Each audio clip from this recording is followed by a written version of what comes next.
Hello दोस्तों, नमस्कार। Amit academy for civil services में आप सभी का स्वागत है। दोस्तों, इस वीडियो में हम उत्तर प्रदेश समीक्षा अधिकारी आरओ एआरओ प्रारंभिक परीक्षा के लिए समीक्षा अधिकारी 2014 का जीएस प्रश्न पत्र सॉल्व करेंगे। पहले भी जीएस प्रश्न पत्र में 140 प्रश्न आते थे और हिंदी में 160। इस बार दोनों मिला दिया गया है, 140 जीएस और 60 हिंदी। 200 प्रश्न 3 घंटे। तो यहाँ पर केवल जीएस का प्रश्न मैंने लिया हुआ है। उसमें से भी जो गैर जरूरी प्रश्न है, करंट अफेयर्स के प्रश्न उस समय के रहे थे, वो सब मैंने निकाल दिया है, ताकि जो पढ़ना है, जो एग्जाम में आने वाला है, सिर्फ वही पढ़ना है। चलिए देखते हैं। पहला प्रश्न है, गोपथ ब्राह्मण संबंधित है यजुर्वेद से, सामवेद से, अथर्ववेद से, ऋग्वेद से। गोपथ ब्राह्मण संबंधित है अथर्ववेद से। ऑप्शन सी सही है। सभी वेदों के ब्राह्मण होते हैं। कौन सा ब्राह्मण? ब्राह्मण ग्रंथ होते हैं। कौन सा ब्राह्मण ग्रंथ? किस वेद का? नयनार कौन थे? वैष्णव धर्म अनुयायी, शैव अनुयायी, शाक्त, सूर्योपासक। इसका बी सही हो जाएगा, शैव धर्मानुयायी। नयनार और अलवार संत। अलवार थे वैष्णव धर्मानुयायी, विष्णु के उपासक, और नयनार शिव उपासक। ये पूछा जाता है, अगर कोई कंफ्यूजन हो तो नयनार यानी आंख, नयन, इसे पकड़ लेना है, क्योंकि शिव की 3 आंखें थी, तीसरी आंख शंकर भगवान की। शैव धर्म अनुयायी, ये सिर्फ समझने के लिए है। वल्लभी विश्वविद्यालय स्थित था बिहार में, उत्तर प्रदेश में, बंगाल में, गुजरात में। डी सही है, वल्लभी विश्वविद्यालय था गुजरात में। हीनयान अवस्था का विशालतम एवं सर्वाधिक विकसित शैलकृत चैत्यगृह स्थित है। हीनयान का विशालतम शैलकृत चैत्यगृह कौन सा है? पीतलखोरा, जुन्नार, कार्ले, बेडसा। सी सही है, कार्ले। चैत्यगृह और विहार, बौद्ध धर्म में चैत्य और विहार होता था। विहार बौद्ध भिक्षुओं के रहने के स्थल होते थे और चैत्य पूजा स्थान। आगे देखते हैं। सप्तपर्णी गुफा स्थित है। सप्तपर्णी गुफा है सांची में, नालंदा में, राजगृह में, पावापुरी में। सी सही है, राजगृह में। द्वार समुद्र किस राजवंश की राजधानी थी? गंग, काकतीय, होयसल, कदंब। डी सही है, कदंब। महाभारत मूलतः किस रूप में जानी जाती थी? बृहत कथा, ब्राह्मण, बृहत संहिता, जय संहिता। डी सही है, जय संहिता। किस अभिलेख से ज्ञात होता है कि स्कंदगुप्त ने हूणों को पराजित किया था? भीतरी स्तंभ लेख, इलाहाबाद स्तंभ लेख, मंदसौर अभिलेख, उदयगिरी अभिलेख। ये सही है, भीतरी स्तंभ लेख। हूणों को पराजित किया स्कंदगुप्त ने। कभी ये स्कंदगुप्त प्रश्न का उत्तर के रूप में मिल सकता है। प्रश्नों में भी उत्तर छुपे होते हैं, बहुत ध्यान से पढ़ने की जरूरत है। हर्ष ने निम्नलिखित में से किन रचनाओं का लेखन किया था? हर्ष की रचनाएं हमेशा पूछा जाता है। हर्ष की रचनाओं के बारे में अक्सर पूछा जाता है कि कौन सी रचना है। इनकी मुख्यतः 3 रचनाएं हैं, 1, 2 और 4। प्रियदर्शिका, नागानंद और रत्नावली। हर्षचरित इन्होंने नहीं लिखा है। प्रियदर्शिका, नागानंद, रत्नावली। ऑप्शन बी सही है। कहा जाता है कि हर्ष ने पैसा देकर के ये सब रचनाएं अपने नाम से लिखवाई थी। जो भी हो, इनमें से किसे शाहजहां ने शाह बुलंद इकबाल की पदवी दी थी? शाह बुलंद इकबाल की पदवी शाहजहां ने किसे दी? दारा शिकोह, सूजा, औरंगजेब, मुराद। ए सही है, दारा शिकोह। कभी इसका प्रश्न उल्टा बन सकता है कि दारा शिकोह को शाह बुलंद इकबाल की पदवी किसने दी? तो उत्तर हो जाएगा शाहजहां ने। बहुत ध्यान से पढ़िए, यहीं से प्रश्न उत्तर बनते रहते हैं। रॉलेट एक्ट किस वायसराय के काल में पारित हुआ था? Lord Chelmsford. ऑप्शन सी सही है, रॉलेट एक्ट। भारतीय स्वतंत्रता अधिनियम 1947 प्रभावी हुआ था कब? 18 जुलाई 1947। ऑप्शन सी सही है। अगला प्रश्न है, ब्रिटिश वस्तुओं के बहिष्कार को राष्ट्रीय नीति के रूप में अपनाया गया कब, किस वर्ष? 1905 में, ऑप्शन डी सही है। बंगाल विभाजन की घोषणा के बाद 7 अगस्त 1905 को कलकत्ता के टाउन हॉल में स्वदेशी आंदोलन की घोषणा की गई। इसी बैठक में बहिष्कार का प्रस्ताव भी पारित हुआ था। विदेशी वस्तुओं का बहिष्कार किया जाए, उनकी होली जलाई जाए। विदेशी कपड़ों की होली जलाना और विदेशी वस्तुओं को बहिष्कृत करना। फूट डालो और राज करो की रणनीति अपनाई गई थी, किसके द्वारा? Lord Curzon, Lord Minto, Lord Dalhousie, Lord Wellesley. B सही है, मिंटो। गदर पार्टी का मुख्यालय था San Francisco, New York, Madras, Calcutta. Option A सही है, सैन फ्रांसिस्को। इनमें से कौन उग्र राष्ट्रवाद के उल्लेखनीय नेताओं में से नहीं था? उग्र राष्ट्रवाद: गोपाल कृष्ण गोखले, बिपिन चंद्र पाल, लोकमान्य तिलक, लाला लाजपत राय। ऑप्शन ए सही हो जाएगा, गोपाल कृष्ण गोखले।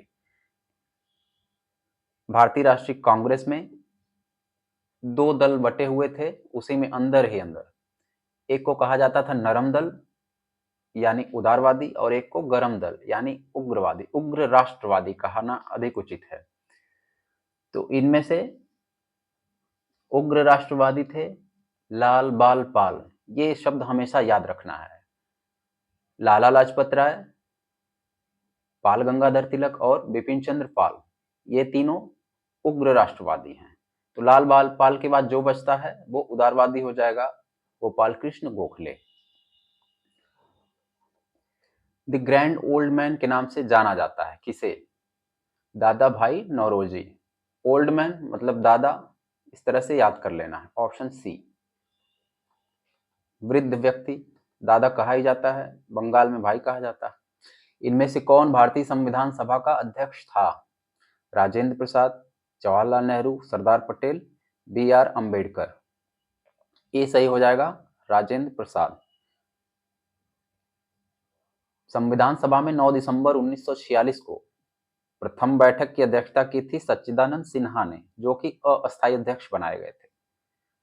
फिर अगले 2 दिनों में 11 दिसंबर 1946 को डॉक्टर राजेंद्र प्रसाद को निर्विरोध संविधान सभा का अस्थायी अध्यक्ष चुना गया था। स्वतंत्रता का नवग्रहित तिरंगा पहली बार कब लहराया गया? 31 दिसंबर 1929 को। दिसंबर 1929 जवाहरलाल नेहरू की अध्यक्षता में कांग्रेस का ऐतिहासिक लाहौर अधिवेशन हुआ था, जहां पूर्ण स्वराज का लक्ष्य घोषित किया गया और 31 दिसंबर 1929 को मध्य रात्रि में जवाहरलाल नेहरू ने रावी के तट पर तिरंगा फहराया था और खूब झूम झूम कर नाचे थे। भूदान आंदोलन का प्रारंभ सर्वप्रथम किस राज्य में हुआ था? आंध्र प्रदेश, कर्नाटक, तमिलनाडु, उत्तर प्रदेश। ऑप्शन ए सही है, आंध्र प्रदेश।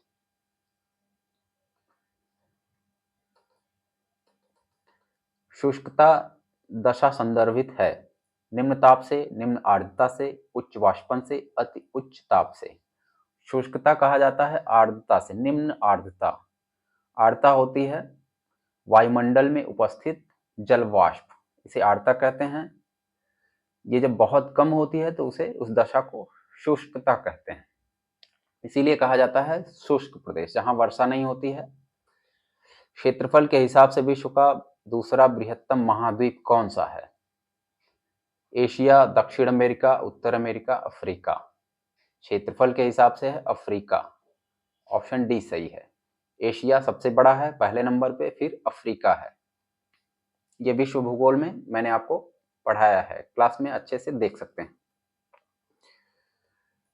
कौन सी नदी ओडिशा में अपना डेल्टा बनाती है? गोदावरी, महानदी, नर्मदा, ताप्ती। बी सही हो जाएगा, महानदी। बेतवा नदी मिलती है। ऊपर भी नदी वाला प्रश्न, उसके बाद फिर नदी वाला प्रश्न। दोस्तों आरओ परीक्षा में भूगोल बहुत ही इंपॉर्टेंट सब्जेक्ट है, यहाँ से बहुत सारे प्रश्न आते हैं। नदी है तो नदी ही नदी पूछ रहे हैं। अभी आगे भी देखें हम कौन कौन से प्रश्न आते हैं। भारत के कितने राज्य समुद्र के किनारे पर हैं। 9 राज्य हैं, ऑप्शन सी। बेतवा नदी मिलती है यमुना से, ऑप्शन बी सही है। भारत में सबसे अधिक उपजाऊ मृदा कौन सी है? लाल मृदा, काली मृदा, जलोढ़ मृदा, चूनेदार मृदा। तो सी सही है, जलोढ़ मृदा। साधारण ओरोबैंकी खरपतवार पाया जाता है, ओरोबैंकी पाया जाता है गेहूं में, ऑप्शन डी सही है। ये कृषि के विशेष प्रश्न हैं जो कि आरओ में आते हैं। सबसे अधिक प्रोटीन पाई जाती है उड़द के दाने में, अरहर के दाने में, मटर के दाने में, सोयाबीन में। डी सही है, सोयाबीन। बासमती चावल की रोपाई हेतु उपयुक्त बीज दर है कितना? 15 से 20 किलोग्राम प्रति हेक्टेयर, ऑप्शन सी सही है। बासमती चावल 15-20 किलोग्राम 1 हेक्टेयर में।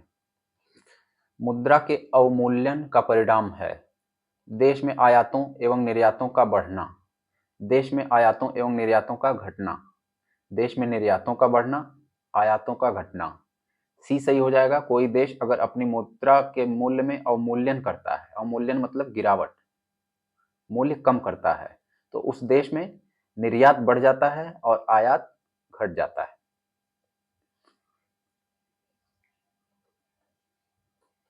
ह्यूमस उदाहरण है मृदा संरचना का, क्रिस्टलाइड का, जैविक कोलाइड का। सी सही है, जैविक कोलाइड। निम्नलिखित में से कौन सा राज्य इलायची के उत्पादन के लिए पहचान नहीं रखता है? केरल, कर्नाटक, तमिलनाडु, ओडिशा। डी सही हो जाएगा, ओडिशा। मुंबई की मीठी नदी निम्नलिखित में से किस झील से निकलती है?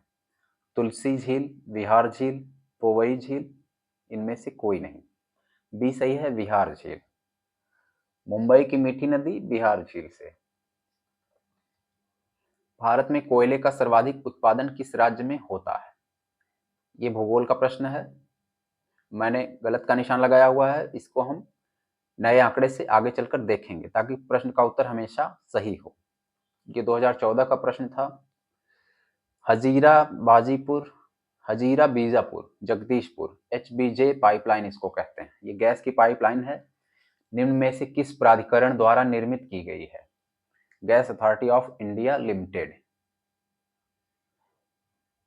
इसको हम कहते हैं गेल, ऑप्शन ए सही है, Gas Authority of India Limited. Aravalli श्रेणियां किस राज्य में स्थित हैं? राजस्थान, हिमाचल प्रदेश, ओडिशा, आंध्र प्रदेश। ए सही है, राजस्थान। राजस्थान हरियाणा से होकर दिल्ली तक विस्तृत है ये। निम्नलिखित में से किस महाद्वीप में उष्णकटिबंधीय पर्णपाती वनों का विस्तार अधिक है?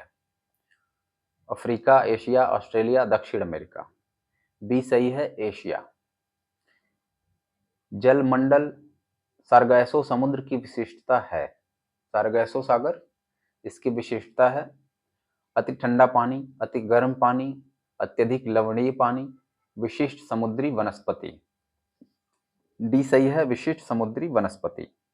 सारगैसो सागर कहा जाता है उत्तरी अटलांटिक में 20 से 40 डिग्री उत्तरी अक्षांश तथा 35 से 75 डिग्री पश्चिम देशांतर के मध्य ये शांत और स्थिर जल का क्षेत्र होता है जिसे सारगैसो सागर कहा जाता है।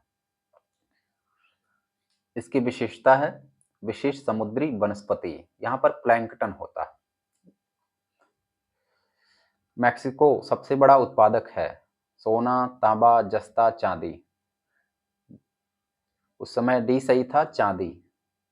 इसको मैंने गलत काटा हुआ है, चांदी हो सकता है अभी भी सही हो, आगे चलकर हम नए आंकड़े से सब कुछ देखेंगे, सोना, चांदी, हीरा, मोती जो भी है। निम्नलिखित में से कौन सा नगर सुपीरियर झील पर स्थित है? Chicago, buffalo, Detroit, Duluth. D सही है, डुलुथ।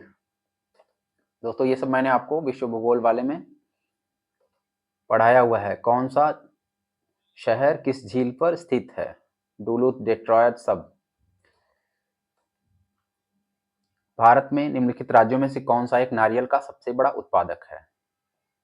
भूगोल से इतने सारे प्रश्न, चांदी का उत्पादक, नारियल का उत्पादन, विश्व में भारत में ये सब कुछ पूछा जाता है।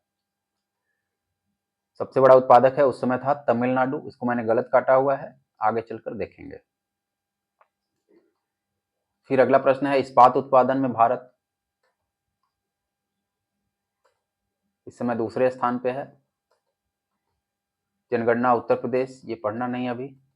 भारत में जनसंख्या घनत्व निरंतर बढ़ा है, लगभग स्थिर रहा है, कुछ कम हुआ है, पहले बढ़ा फिर 1991 के पश्चात घटा। ये सही हो जाएगा, निरंतर बढ़ा है भारत में जनसंख्या का घनत्व।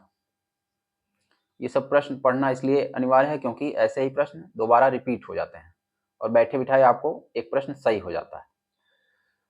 कौन सा एक दशक भारतीय नियोजन के इतिहास में रोजगार विहीन वृद्धि का दशक कहलाने योग्य है? 2005 से 2015 तक, ऑप्शन डी सही है, रोजगार विहीन वृद्धि का दशक। भारत में प्रभावित साक्षरता दर की गणना की जाती है। साक्षरता दर की गणना होती है 7 वर्ष की उम्र के ऊपर जनसंख्या से, ऑप्शन डी सही है। कौन से लोग साक्षर हैं? ये 7 वर्ष से ऊपर की जनसंख्या में ही देखा जाता है। 2011 की जनगणना के अनुसार भारत की कुल जनसंख्या में नगरीय जनसंख्या का प्रतिशत कितना है? आखिरी जनगणना हुई थी 2011 में, तो ये प्रश्न पढ़ना अनिवार्य है। कितना प्रतिशत है? 31.2, ऑप्शन डी सही है, नगरीय जनसंख्या का प्रतिशत। भारतीय संविधान में समानता का अधिकार 5 अनुच्छेदों में दिया गया है, वे कौन से हैं? दोस्तों पॉलिटी वाली क्लास में मैंने बताया था 14 से 18 तक, ये बिल्कुल सिंपल प्रश्न है। 14 से 18 तक समानता का अधिकार, ऑप्शन बी सही है। भारत के संविधान के निर्माताओं ने मौलिक अधिकारों की अवधारणा को उधार लिया था, कहां से? मौलिक अधिकार लिया गया है यूएसए से, ऑप्शन ए सही है। मौलिक कर्तव्य लिया गया है यूएसएसआर से या फिर रूस जिसको कहते हैं। अगला प्रश्न है कौन सा एक राज्य नीति निदेशक सिद्धांत संविधान में बाद में जोड़ा गया? कौन सा नीति निदेशक तत्व बाद में जोड़ा गया? ग्राम पंचायतों का संगठन, गोवध निषेध, मुफ्त कानूनी सलाह, समान नागरिक संहिता। सी सही है, मुफ्त कानूनी सलाह। दोस्तों इस बार इतने हल्के प्रश्न नहीं आएंगे एक लाइन के, सब कुछ मिला हुआ होगा। सूची 1, सूची 2, इस तरह से थोड़ा लेवल बढ़ा हुआ रहेगा। किन के बीच संबंधों की पुनरीक्षा के लिए सरकारी आयोग का गठन किया गया था? केंद्र राज्य संबंध, ऑप्शन डी सही है। सरकारी आयोग लगभग हर दूसरे तीसरे एग्जाम में पूछा ही जाता है। भारत के संविधान के किस भाग में संघ राज्य संबंधों का उल्लेख किया गया है? संघ राज्य संबंध भाग 11 में, ऑप्शन बी सही है। संविधान में हमेशा रोमन अंकों को याद करना चाहिए, रोमन अंकों को अच्छे से पढ़ना चाहिए क्योंकि उत्तर में अक्सर रोमन अंक दिखते हैं। यदि भारत के राष्ट्रपति और उपराष्ट्रपति दोनों त्यागपत्र दें तो ऐसी स्थिति में राष्ट्रपति के रूप में कौन कार्य करेगा? सर्वोच्च न्यायालय के मुख्य न्यायाधीश, ऑप्शन डी सही है।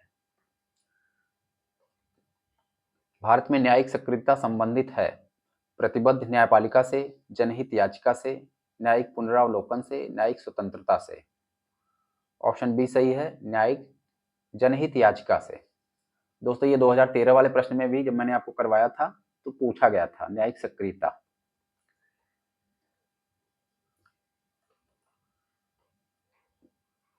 ये सब बजट का उस समय का प्रश्न था तो मैंने गलत काटा हुआ है।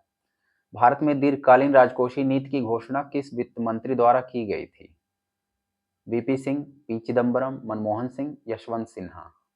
इसमें ऑप्शन ए सही हो जाएगा, वीपी सिंह, दीर्घकालीन राजकोषीय नीति।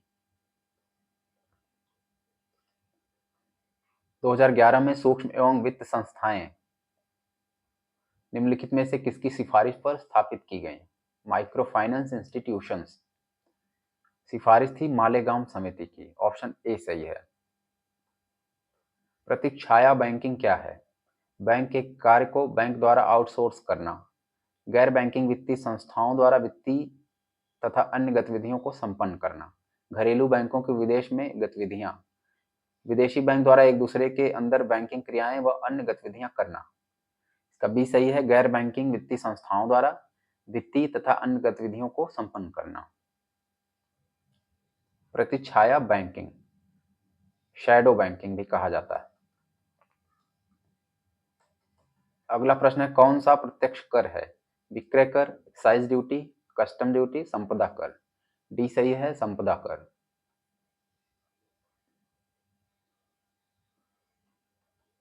ये गलत का निशान वाला अभी नहीं पढ़ना है।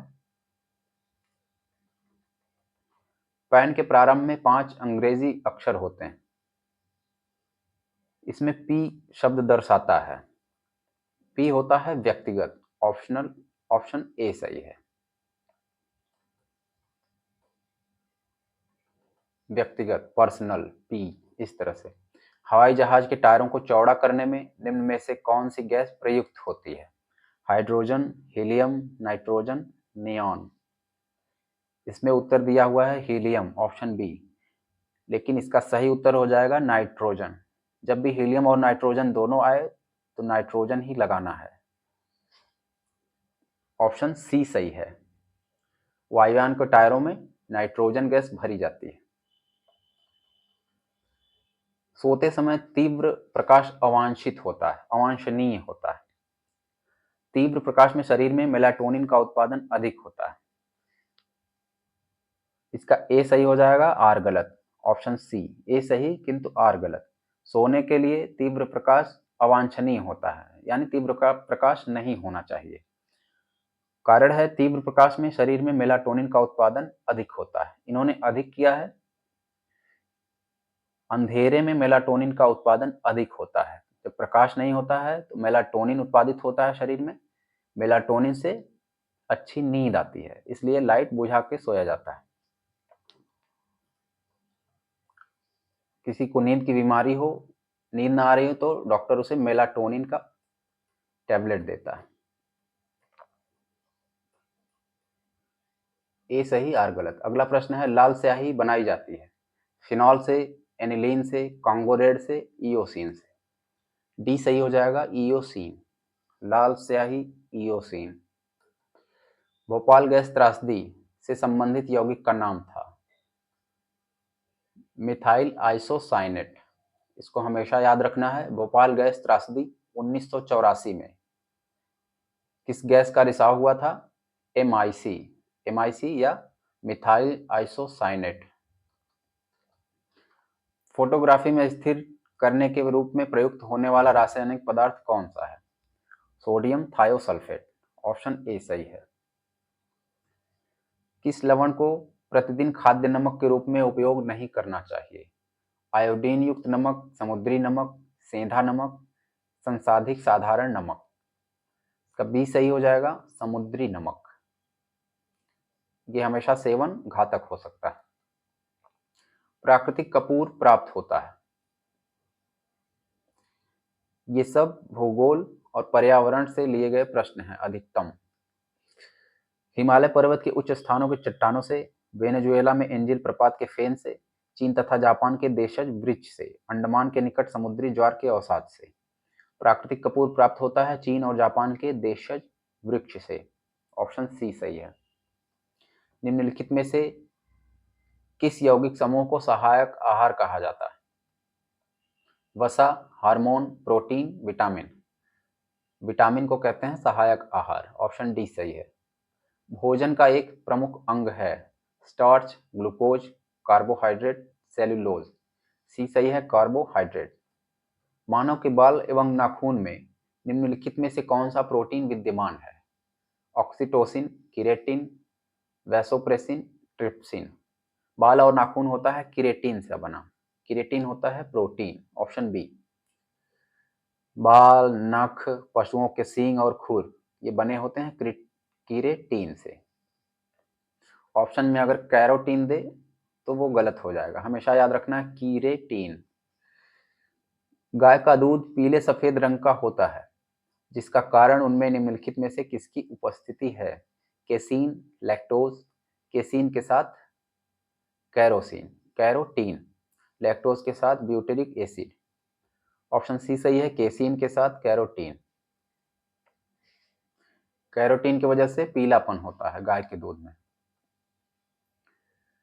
निम्नलिखित में से कौन सा जैव निम्नीकरण है? प्लास्टिक, पॉलिथीन, पारा, rubber.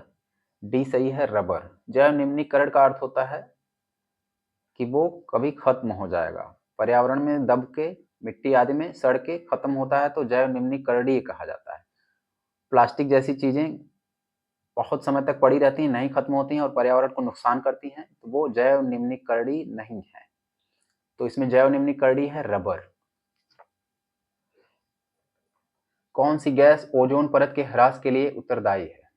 Nitrous oxide, chlorofluorocarbon, carbon dioxide, carbon monoxide. D सही है, क्लोरोफ्लोरोकार्बन।